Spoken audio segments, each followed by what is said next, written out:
Voilà le plan de la bibliothèque que nous allons réaliser aujourd'hui. Le design a été particulièrement soigné avec une niche centrale qui donne à l'ensemble un aspect aérien et très contemporain.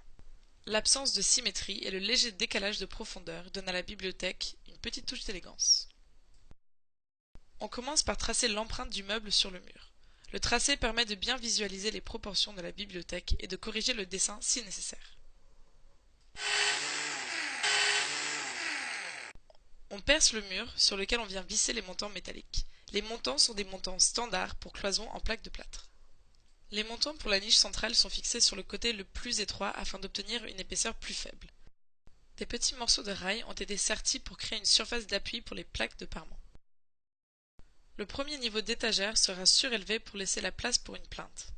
On insère des petites cales dans les montants fixés au mur, ce qui va nous permettre d'y connecter la structure métallique.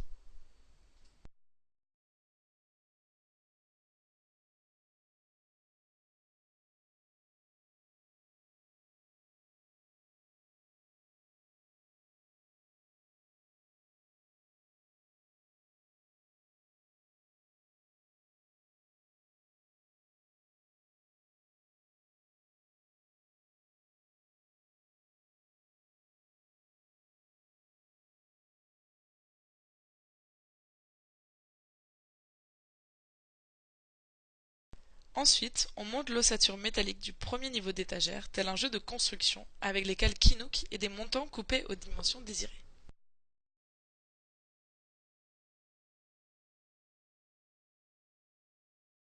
On visse les plaques de parement au fur et à mesure de façon à solidifier l'ensemble. Les petites plaques en liaison avec le sol sont importantes car elles supporteront le poids des étagères supérieures.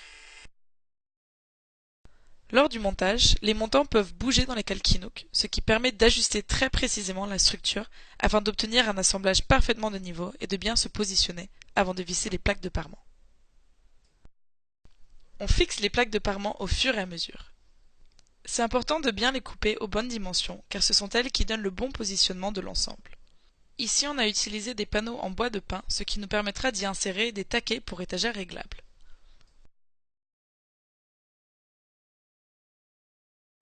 Pour la niche centrale, nous avons utilisé de la plaque de plâtre pour obtenir une plus faible épaisseur. Et voilà, il ne reste plus qu'à plaquer les champs. Pour cela, nous avons utilisé de la plinthe de 10 cm de large. On rebouche les trous avec de la pâte à bois. Un dernier ponçage léger, puis on applique un enduit de finition avant la sous-couche de peinture. Pour les étagères intermédiaires, nous avons utilisé des petits taquets vissés dans les plaques verticales. Et voilà, la bibliothèque est terminée.